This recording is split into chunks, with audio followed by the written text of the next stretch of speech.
Hey everyone, and welcome back for another deep dive. Today we are going to be looking at something we use literally every single day. Eyes. Wow, yeah, that's a great one. Using the Wikipedia entry for eye as our main source, we're going to be exploring all sorts of crazy cool facts. Yeah. Like, did you know scallops have eyes? Really? I did not know that. Or that mantis shrimp see way more colors than we do? Get ready, because this is going to be eye-opening. I'm excited to dive in. What I find so fascinating about eyes is how incredibly diverse they are. Yeah. You know, we humans kind of take our own vision for granted. Right. But nature has come up with so many wildly different ways to perceive light. It's crazy. So today, we'll be looking at the two main categories of eyes: simple and compound eyes. Okay. We'll be unpacking how they work and even tracing their evolutionary journey. All right, so let's start with, the most basic question. Yep. What is an eye? I mean, we know what they do, but, what's the scientific definition? Well, at its core, an eye is an organ that converts light into signals that the nervous system can use. So it's basically all about translating those electromagnetic waves bouncing around us into electrochemical impulses that the brain can interpret. Oh, okay. Yeah. So it's like a biological camera, kind of. Exactly. Capturing light and sending the data to the brain to be processed. It's a great analogy. Oh, cool. And just like cameras come in all different types and levels of complexity, Right. guys do too. Oh, okay. The Wikipedia article lists 10 distinct eye layouts. 10? Yeah, but the main two categories are, as I said, simple and compound eyes. So let's dive into simple eyes first. Sure. They sound, simple, Yeah. but I have a feeling there's more to them than meets the eye, right? You are absolutely right. Even though we call them simple, they can be surprisingly sophisticated. Okay. The simplest type is the pit eye, Pit eye. which you find in a lot of invertebrates. Mm. Picture a small pit lined with light-sensitive cells. It's basically like a pinhole camera, Oh, okay. allowing the organism to detect changes in light intensity and direction. So it can't see, high-definition images or anything. No. But it can tell if something is blocking the light or where the brightest spot is. Exactly. Yeah. But even these basic pit eyes can have specialized functions. Oh. Take pit vipers, for example. All right. They have pit organs that actually detect heat. What? It's almost like infrared vision. Wow, that's amazing. Yeah. So how did we get from, a simple pit to something like the eyes we have with lenses and all that? Well, the next step up in complexity was the evolution of lenses, Okay. structures that focus light. Okay. These are called spherical lens eyes, and you'll find them in creatures like snails. Oh, right. Yeah. So a lens basically acts like a magnifying glass, Yes. sharpening the image. Precisely. Okay. And here's a really interesting fact. No aquatic creatures have homogeneous lenses. What does that mean? So, even underwater, there was evolutionary pressure for clear, focused vision. Oh, that makes sense. I mean, being able to see clearly underwater would be huge for both predators and prey. Absolutely. Wow. But some sea creatures took a different approach to sharper vision, multiple lenses. But There's a copepod called Coperia, mentioned in the Wikipedia article, that arranges its lenses like a telescope. seriously. Mm-hmm. Oh, that is so cool. It can see incredibly well in the dim ocean depths. That's wild. Nature just comes up with the most ingenious solutions. It does. Okay, but what about our type of eyes? Yeah. We don't have multiple lenses, so what makes ours special? So we, along with most land vertebrates, have what are called refractive cornea eyes. Refractive cornea? Yeah, so our corneas, that's the clear outer layer of the eye. They do most of the light bending. And then the lens behind it just fine-tunes the focus. So I remember reading that this only works out of water. Right. Is that why, penguins kind of go blurry when they jump back in the water? You got it. Penguins actually lose their curved cornea when they return to water. What? They trade sharp land vision for better underwater sight. That's wild. It's a pretty amazing adaptation. It really makes you realize how much evolution has shaped our vision based on our environment. Absolutely. Speaking of adaptations, have you heard about reflector eyes? Reflector eyes. Yeah. Instead of lenses, these eyes use mirrors. That's right. Wait, mirrors? Mm-hmm. Inside their eyes. What kind of creatures have those? Well, scallops, for one. Absolutely. They have tons of tiny reflector eyes lining their shells. It helps them detect movement. And then there's this deep-sea fish called the spookfish. Okay. Uses both lenses and mirrors to gather light from above and below. Ooh, It's a truly bizarre setup. that's amazing. Nature never ceases to amaze me. Truly. So we've covered pit eyes, Lens eyes, multiple lenses, and even reflector eyes. Yeah. It seems like simple doesn't mean simplistic at all. Not at all. But before we move on to compound eyes, I have another question. Yeah. What about creatures with multiple pairs of eyes, like spiders? Oh, that's a great question. Yeah. So many arthropods, including spiders, actually use a combination of simple and compound eyes. Oh, really? Their primary eyes provide detailed vision, Okay. while secondary eyes help with peripheral vision and detect in motion. It's like having different types of cameras for different purposes. So it's all about having the right tools for the job, visually speaking. Exactly. That makes sense. But let's move on to the other major category. Compound eyes. All right. What makes them different from simple eyes? So compound eyes are made up of multiple individual lenses called ommatidia. Ommatidia. Yeah, and they're packed together on a curved surface. Okay. Think of it like a honeycomb, with each cell acting as a tiny lens. Oh, wow. So instead of one big lens, they have hundreds or even thousands of little ones. That's right. That's wild. Each ommatidium captures its own tiny piece of the visual field. Oh, okay. And then those signals are sent to the brain to form a mosaic-like image.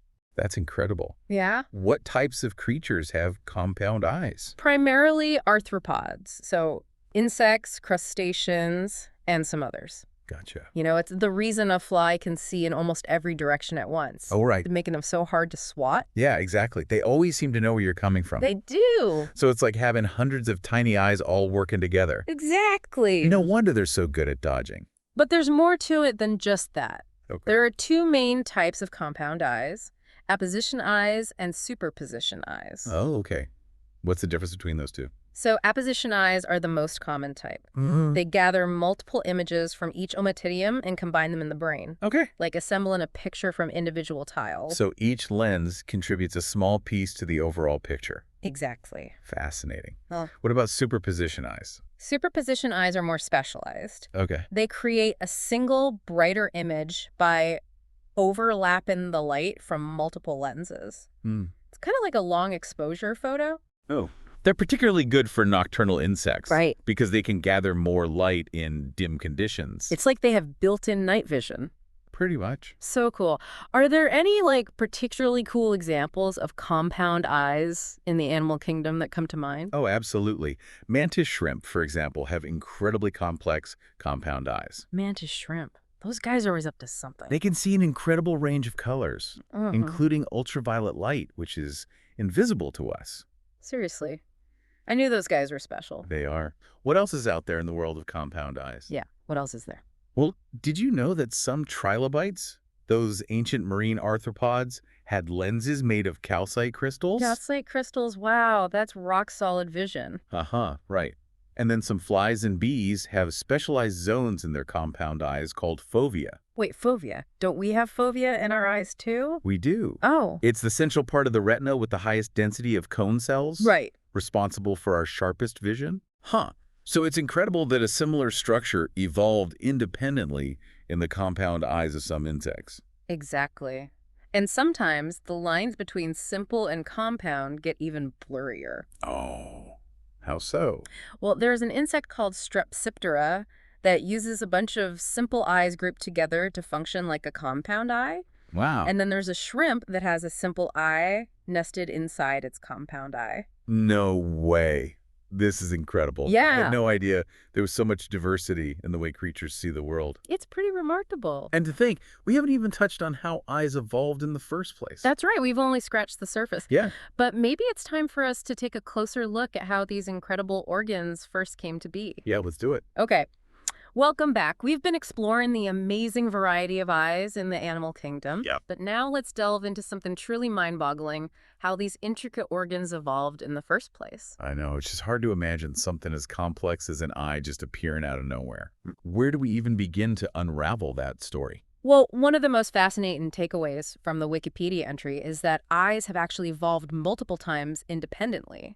Hold on. So different creatures, separated by millions of years of evolution, Yeah. all ended up developing eyes. That's incredible. It is. It wasn't a one-time event, but rather a recurring theme in the history of life. It seems like such a complex thing to evolve. It is complex. But it happened over and over again. Exactly. And when you think about the advantages of being able to see Finding food, avoiding predators, navigating the world. Right. It makes sense that evolution would repeatedly favor the development of eyes. Yeah, it's almost like eyes are an evolutionary inevitability.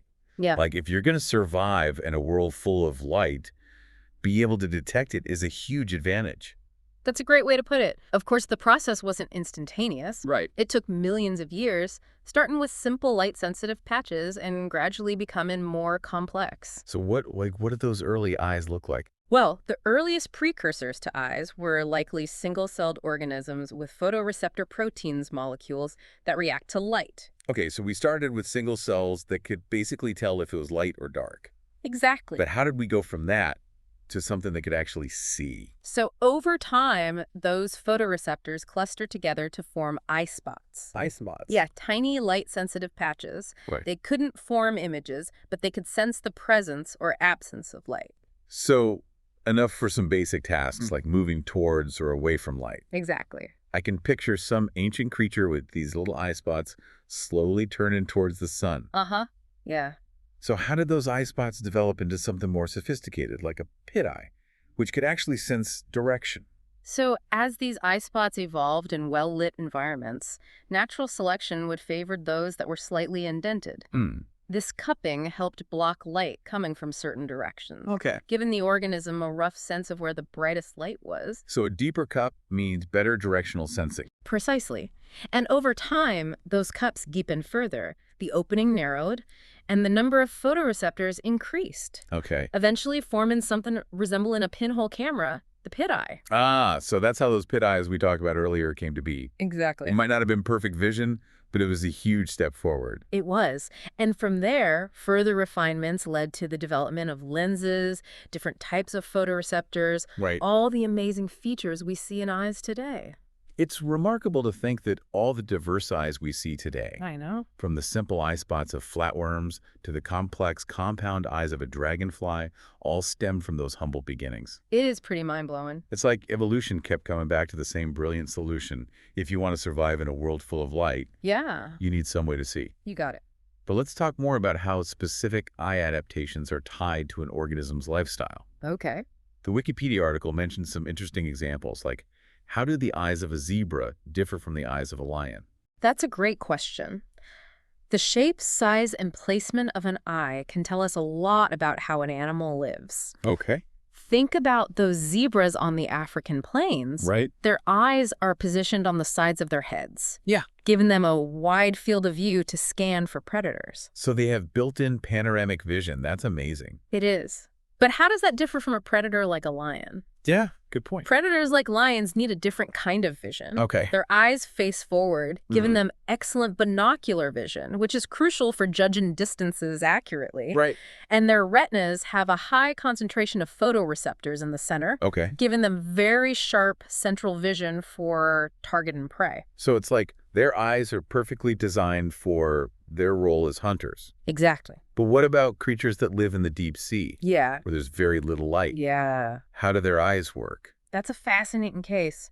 In the deep ocean, where light is scarce, many creatures have evolved incredibly large eyes to capture as many photons as possible. Wow. Some even have upward-facing eyes to spot the faint silhouettes of prey swimming above. It's incredible how evolution has fine-tuned eyes to meet the specific demands of different environments. It really is. But let's not forget about us humans. Of course. We might not have the panoramic vision of a zebra or the night vision of a deep-sea fish, Right?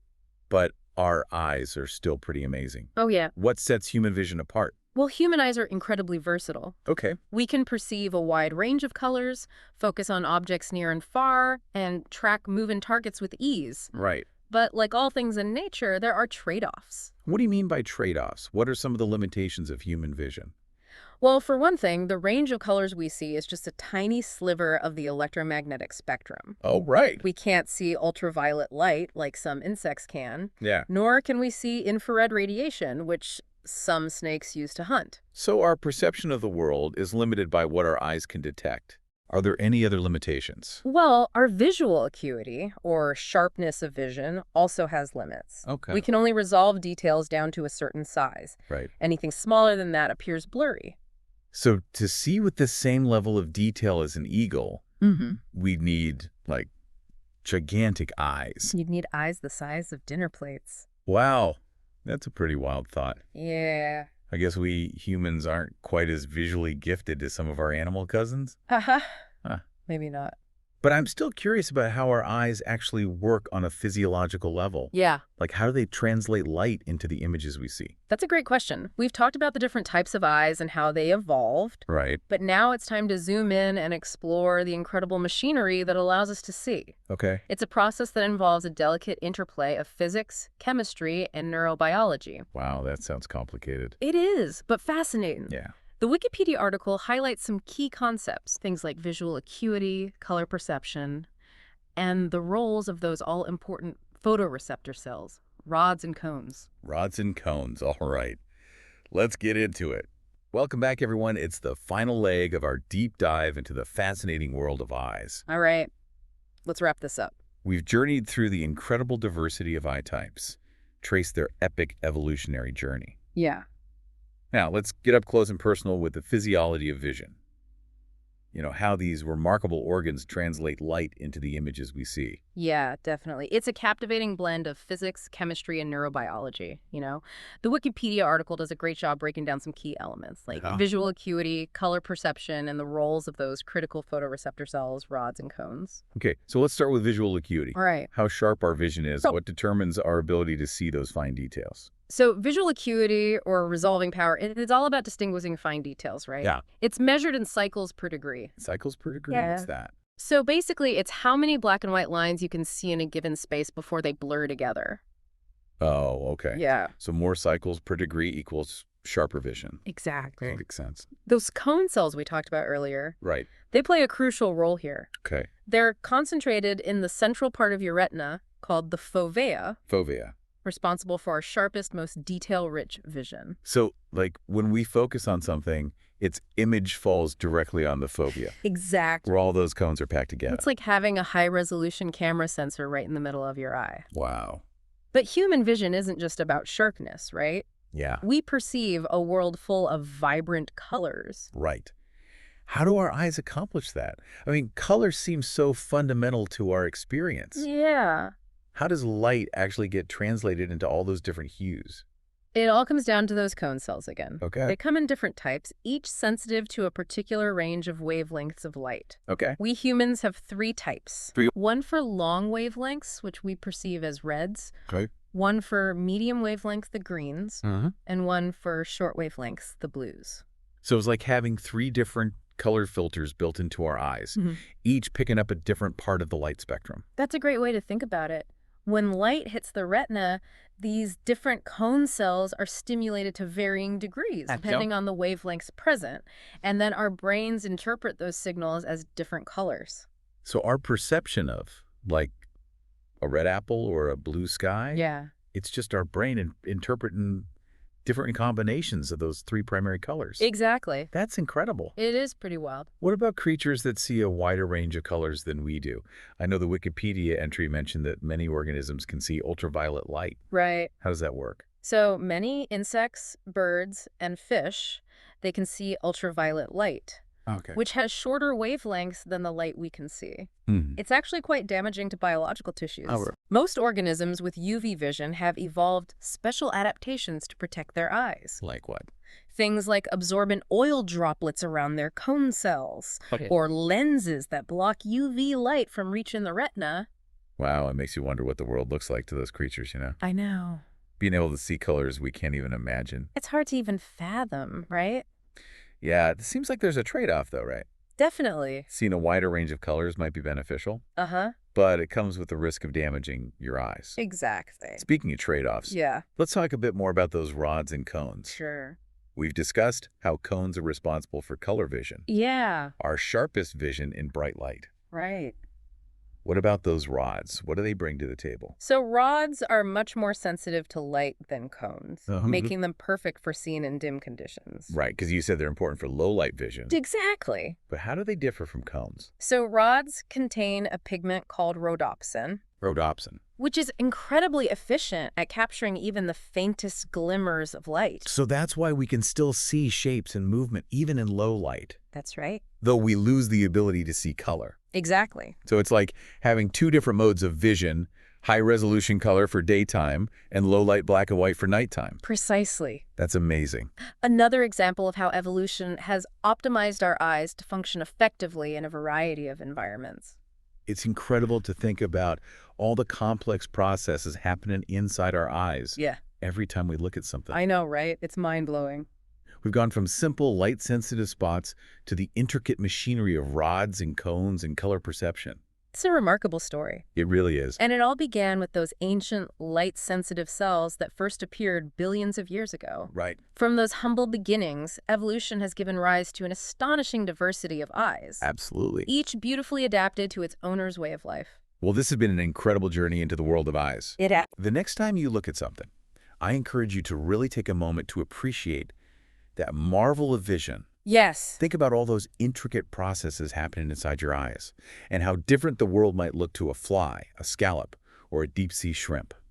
And if this deep dive has sparked your curiosity, I encourage you to explore further. Yeah.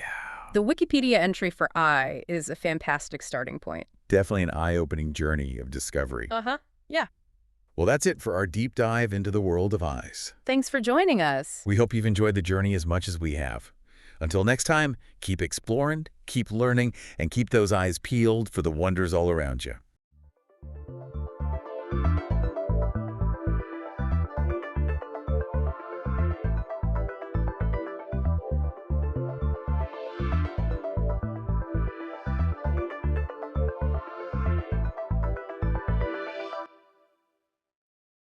All right, buckle up, because today we are diving deep, way deep, into the ancient city of Teotihuacán.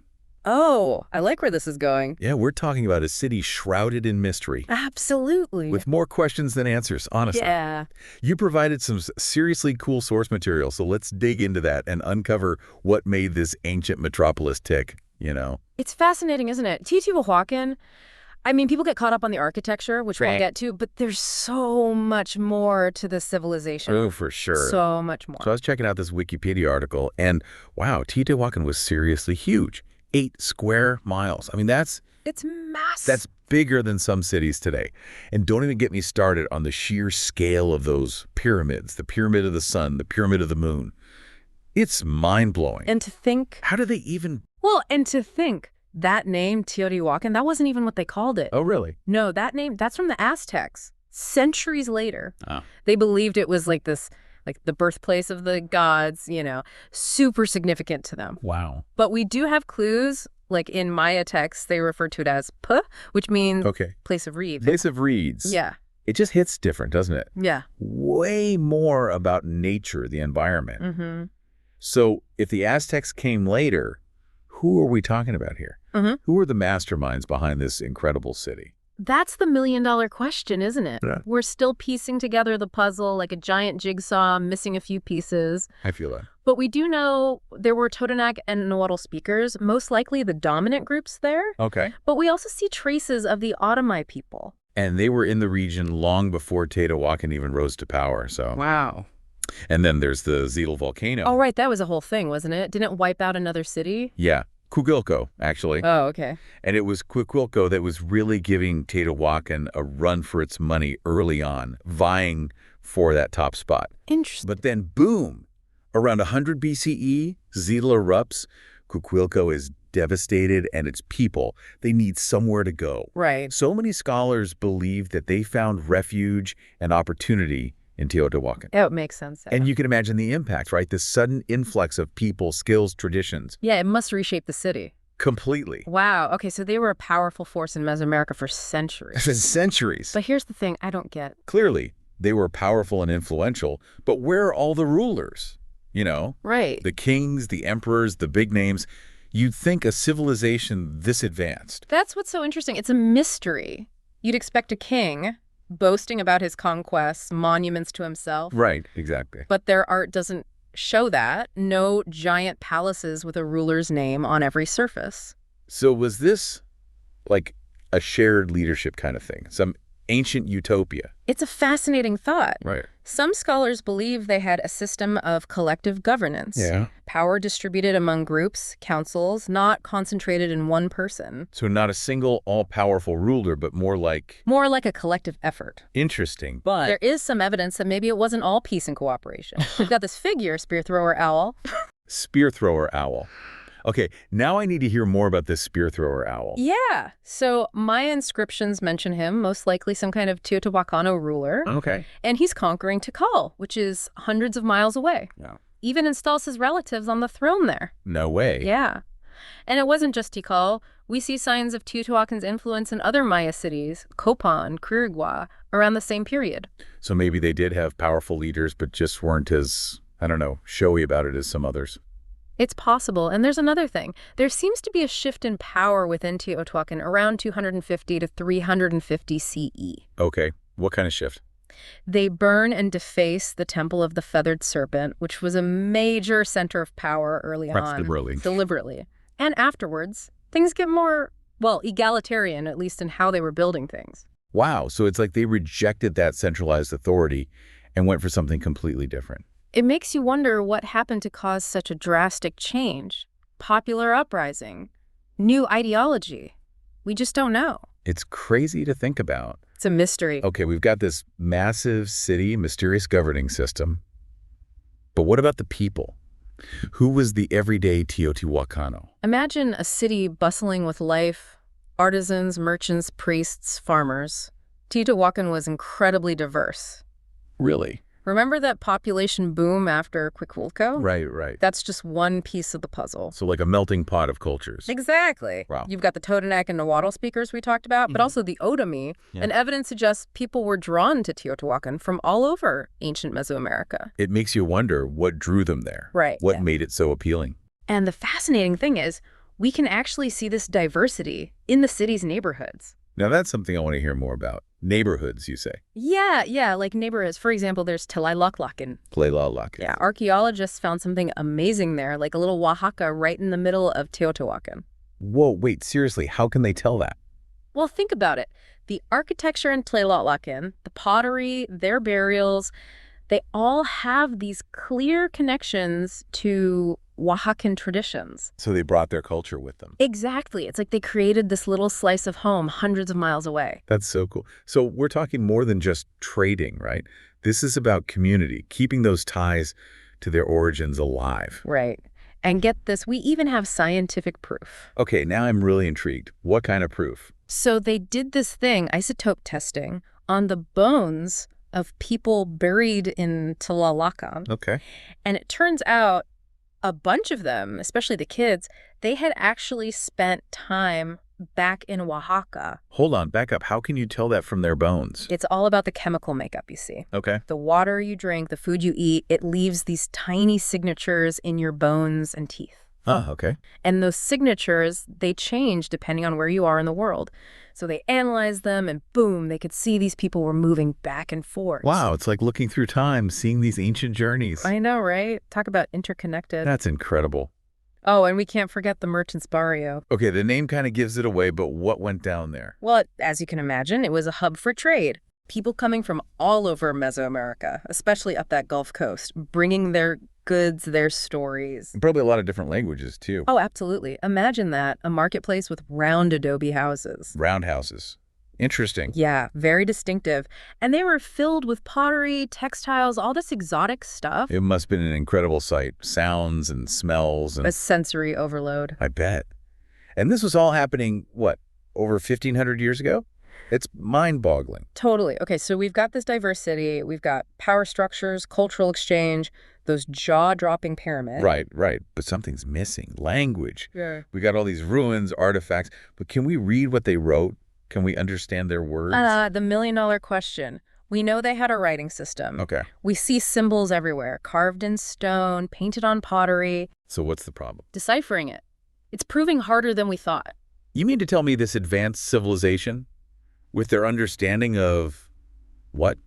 Architecture, math, even astronomy? Mm-hmm. And we can't even figure out their shopping lists? Pretty much. We've got these symbols. Over 30 unique ones were found just in La Ventilla. La Ventilla, right. But their meaning, Still a mystery. It's like having a treasure chest, but no key. All those stories, lost in translation. It's frustrating for sure. But, even without being able to read their every word, we've still learned some amazing things. Okay, so what other secrets has Teotihuacan revealed?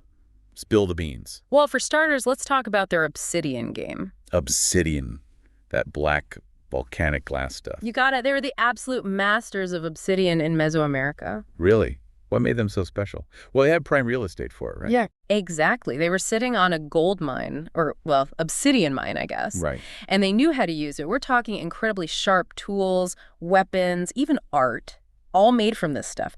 And their blades, those were in high demand, traded all over Mesoamerica. Talk about a hot commodity. Seriously, we're finding Teotihuacan obsidian hundreds of miles away. Can you imagine? It's like holding all the cards, having that kind of control over something everyone wants. Exactly. Economic power, political influence, they had it all. It's fascinating. And speaking of power, we have to talk about sacrifice at Teotihuacan. Yeah, it came up in the research, and it seems like a common thread with a lot of ancient cultures, isn't it? It's definitely a complex topic. The traditional view is that sacrifice, especially of warriors, was tied to warfare, appeasing the gods, ensuring victory. Right. But some scholars are pushing back on that, saying it was more nuanced. Okay, how so? Well, there was clearly a strong religious aspect to it, honoring the deities with the most precious offering, human life. It's a different way of looking at it, for sure. It makes you think about their worldview, right? Their cosmology, the relationship between life and death, the universe. It's all connected. Exactly. And you know what perfectly illustrates this complexity? The tunnel they found. Oh, the tunnel under the Feathered Serpent Pyramid. That's a whole other rabbit hole. Tell me about it. And the way they found it, totally by chance. They were trying to fix a sinkhole, of all things. No way, seriously. Yep. And boom, they stumble upon this perfectly cylindrical shaft leading underground. You'd think someone would have noticed a giant tunnel under one of their most important pyramids. Right. But here's the thing. They sealed it up on purpose around 200 CE. Whatever was happening down there, it was meant to stay hidden. Okay, now you have to tell me what they found down there. So picture this. You're going down this tunnel. The air is thick and it's dimly lit. You finally reach the bottom and miniature mercury lakes. You're kidding me? Mercury lakes. Like the element mercury? The one and only. These little pools of liquid mercury just sitting there reflecting the torchlight is pretty incredible. That's wild. What else? There's got to be more. Oh, there's more. Pyrite spheres, thousands of them, arranged in these intricate patterns all over the place. And then the offerings. Offerings? Like what kind of offerings? I'm talking jade masks, figurines, jewelry, even crocodile teeth. They found thousands of objects, each one carefully placed like it had some deep significance. Okay, that's a lot to unpack. So what's the verdict? What does it all mean? If we knew that, right. Some think it's a representation of the underworld, a place of rebirth. The mercury ties into that, with its association with life and death. Okay, I can see that. Others believe it's like a map of the cosmos, their understanding of the universe. Wow. And then there are those who think it might actually lead to the tombs of Teotihuacan's elite, maybe even those missing kings we talked about. Talk about mystery for the ages. Yeah. So we've got this thriving metropolis, a unique approach to power and religion, and a secret chamber filled with, mercury lakes. It's quite the story. But eventually it all came to an end. The question is, what happened? Sudden collapse or a slow decline? Yeah, what took down a city this powerful? Well, for a long time, people thought it was a violent, dramatic collapse. Makes sense. It's a better story that way. Invaders, destruction, the fall of an empire. Exactly. And there was evidence of burning, particularly in those elite areas, the palaces, the temples. So they found evidence of a fire. It sounds pretty open and shut. But there's a catch. It seems the destruction was mostly in those high-status areas, not so much where the everyday people lived. Interesting. So maybe not a full-scale invasion then. Maybe more like an internal conflict, a rebellion against the rulers, maybe. It's possible, but we also have to consider the environmental factors. Right, climate change. Exactly. They relied heavily on agriculture, and there's evidence of a major drought around the 6th century. So not a good time to be dependent on crops. Not at all. And you add to that maybe some social unrest, competition from other cities in the region, it all adds up. A recipe for disaster, almost. A slow decline, not a sudden fall. Exactly. It might not have been one single event, but this perfect storm of factors that eventually took their toll on the city. By the 8th century, it was pretty much game over for Teotihuacan, at least as we know it from the archaeological record. Right. But here's the thing. Even though the city itself was in ruins, it wasn't forgotten. Not by a long shot. What do you mean? Well, centuries later, when the Aztecs came to the Valley of Mexico, they were drawn to these ruins.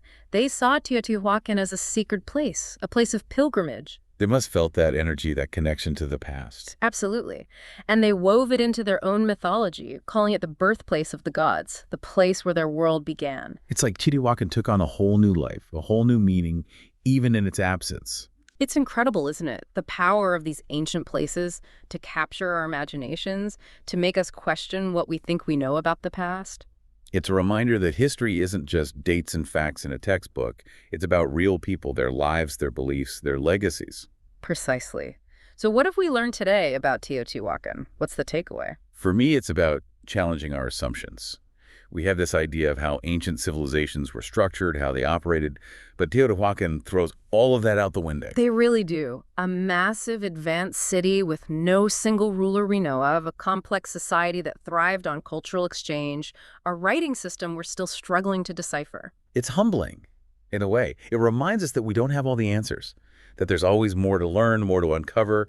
Exactly. Don't be afraid to question, to dig deeper, to embrace the mystery. Teotihuacan still has secrets to reveal, I'm sure of it. I love that. That sense of wonder, the possibility of new discoveries. It's what makes exploring the past so fascinating. Couldn't have said it better myself. Well, that about wraps up our deep dive into the world of Teotihuacan. I don't know about you, but I'm feeling inspired. As you should be. It's a truly remarkable place, full of wonder and intrigue. It's been a journey, that's for sure. And on that note, we're going to wrap things up here. Thanks for joining us on this adventure through time. Until next time, keep exploring and stay curious.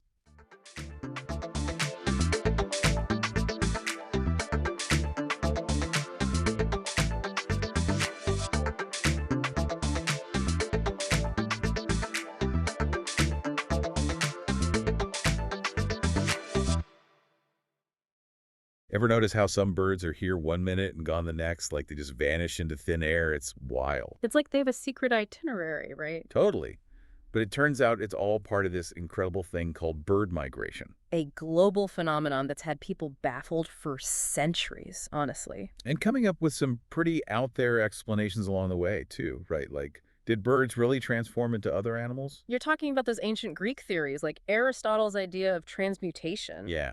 Or how about the whole hibernation thing? Birds taking a winter nap in the mud. It's amazing how our understanding of nature evolves. Those early theories, while not exactly accurate, really show how mysterious those seasonal disappearances were, like the hibernation idea, you know? Okay, so hibernation, Yeah. I mean, I get it. Some animals bulk up and sleep it off when it's cold. But birds, Right.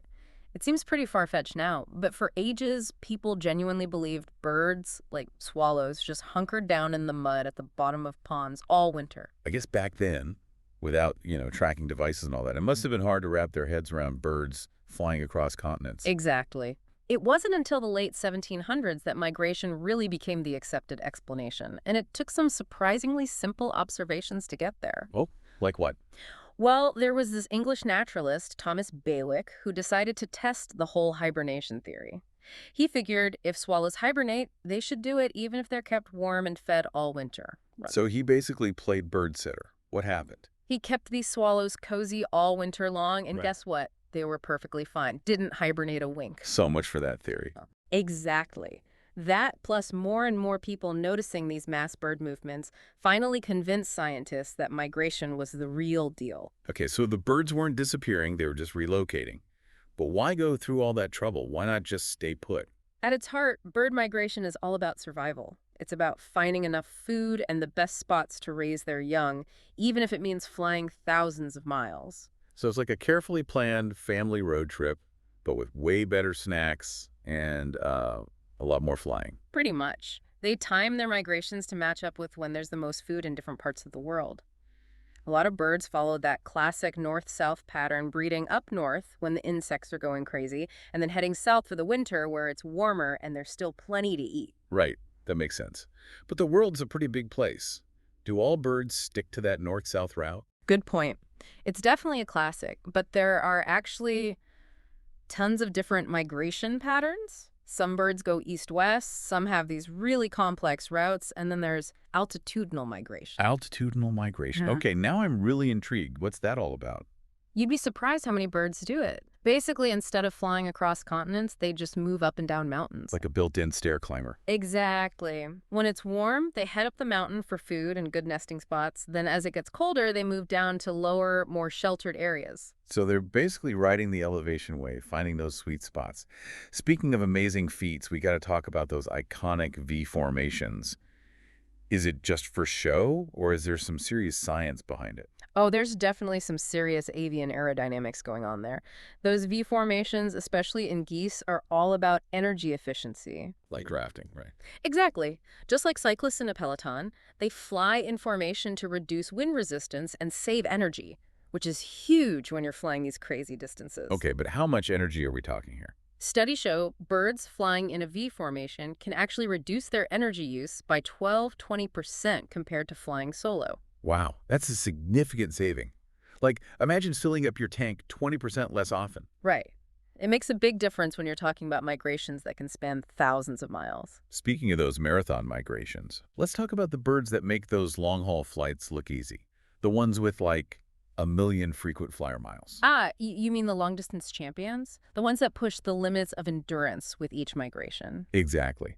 So who takes the trophy for the most impressive journey? That would have to be the Arctic tern. This tiny bird weighs about as much as a deck of cards, but it makes this journey every year that's just mind-blowing. Okay, now I have to know. Spill the details. What's so special about their migration? Well, picture this. Every year, they fly from their breeding grounds in the Arctic all the way down to the Antarctic and then back again. No way. They fly from pole to pole. That's insane. It is insane. We're talking a round trip of roughly 25,000 miles. They basically chase summer all year round, experiencing more daylight than any other creature on Earth. Wow, that's incredible. But why? Why evolve to fly that far when they could just, hang out in one place? That's a question that keeps researchers up at night. It's likely tied to food abundance. Both the Arctic and Antarctic have these booms of food during their respective summers. So it's a tough journey. But worth it for the all-you-can-eat buffet at both ends. Exactly. And it seems to work for them. They're thriving. And the Arctic tern isn't the only one making these epic flights. Don't forget about the bar-tailed godwit. Oh yeah, the godwit, another amazing bird. What's their claim to fame? They've been recorded making non-stop flights of over 7,000 miles, relying on their fat reserves to power them through. 7,000 miles without stopping. That's like flying from New York to London and back without a single snack break. It's seriously impressive. They actually shrink their internal organs to lighten the load and store up huge amounts of fat to fuel these marathons. Talk about commitment. So these birds, they're obviously incredible navigators, but I've always wondered, with these migration routes, wouldn't the shortest distance between 2 points just be the most efficient? You'd think so, right? But it's not always that simple. Their routes aren't just about finding the shortest path. They often reflect a whole bunch of factors. Like what? Well, things like historical changes in their environment, geographical barriers they have to navigate around, even how the Earth's climate has shifted over time. So their internal maps are constantly being updated and tweaked. Exactly. Imagine a mountain range forming over thousands of years. Birds that once took a direct route might have to find a new path, and those changes get passed down through generations. It's like a combination of instinct and learned behavior. Amazing. Yeah. Okay, but how do they even know where they're going in the first place? Do they have some sort of built-in GPS? You could say that. They navigate using this incredible mix of senses and cues that puts our technology to shame. Okay, give me the rundown. What's in their navigation toolkit? It's not just one thing, it's a whole system. They use the Earth's magnetic field, the position of the sun and stars, visual landmarks, and even their sense of smell. Wow, they're like multisensory navigators. Mm-hmm. Okay, so they have the map and compass covered. But how do they know when it's time to migrate? Is there some kind of avian alert system? That's where things get even more interesting. Believe it or not, changing daylight hours are one of the biggest triggers for migration. So as the days get shorter, it's like a signal to them. Exactly. Those shorter days trigger hormonal changes in birds that basically kickstart their migratory behavior. But it's not just daylight hours. They're also paying attention to things like temperature, available food, even the position of the sun in the sky. So they're like walking, or should I say flying calendars. You could say that. It's this finely tuned internal clock that tells them when it's time to hit the skies. It's like they have a sixth sense, or maybe a seventh or eighth. But seriously, how do they actually sense the Earth's magnetic field? It's not like they have tiny little compasses in their brains, do they? You know, it's funny you should say that because there's actually a theory about that. Well, sort of. Scientists have been trying to figure this out for years, and it turns out there are a couple of possibilities. One involves these specialized cells in their eyes. Their eyes, really? Yeah. Inside these cells is a light-sensitive protein called cryptochrome. Cryptochrome. That sounds like something out of a superhero movie. Right. But it's a real thing, and it seems to be involved in how birds detect magnetic fields. Think of it this way. The Earth's magnetic field can actually mess with the chemical reactions happening inside these cryptochrome molecules.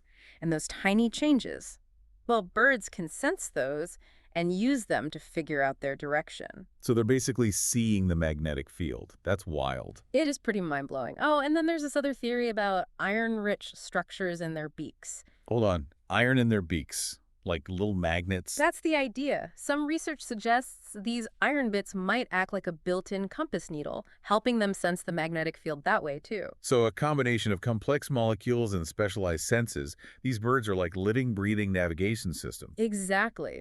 And we haven't even talked about how they use the stars. Wait, seriously? They navigate by the stars? Yep. Just like ancient sailors, they can use the stars to figure out their position and stay on course. And they can even use the sun as a compass, adjusting their orientation throughout the day as the sun moves across the sky. Amazing, really. But I have to imagine, even with all these amazing skills, flying thousands of miles can't be easy. There have got to be challenges along the way. Oh, absolutely. Migration is a risky business. It takes a lot of energy, and they're up against some serious threats. Many of them, unfortunately, are caused by us. Like what? What are some of the biggest dangers they face? Habitat loss is a huge one. We keep developing wild spaces, and that means a lot of crucial stopover sites where migrating birds would normally rest and refuel are disappearing. It's like if you were on a road trip and suddenly your go-to rest stop was gone. Exactly. It's a big problem. And then you've got collisions with man-made structures like buildings, power lines, even those big wind turbines. It's a good reminder that we need to be mindful of our impact on the planet. But it's not all doom and gloom, is it? People are working to help, right? Definitely. There's actually a lot of great work being done to conserve migratory birds. For example, people are developing bird-friendly building materials to help prevent collisions. Oh, that's cool. What else can be done? Protecting and restoring habitats is crucial. Creating those corridors of safe havens along their migration routes makes a huge difference. And honestly, even planting native plants in your own backyard can help. So every little bit helps. Exactly. And it's not just about birds, really. It's about protecting the incredibly intricate web of life that we're all a part of. Bird migration really highlights how connected our planet is. These journeys span continents, linking ecosystems, and showing us that what happens in one part of the world can have a ripple effect thousands of miles away. It's pretty profound when you think about it. Well, as we wrap up our deep dive into bird migration, is there one thing you hope our listeners take away from this? You know, I think it would be amazing if the next time someone sees a bird, whether it's a robin in their backyard or a hawk soaring above, they take a second to really see it, appreciate it. These creatures are remarkable. They make these incredible journeys. They have these amazing adaptations. They really are a testament to how beautiful and resilient nature can be. I love that. And to our listeners, next time you're about to complain about a delayed flight, think about the bar-tailed godwit, flying non-stop for thousands of miles, powered by nothing but pure instinct and, well, a bit of bird fat. It might just give you a whole new perspective.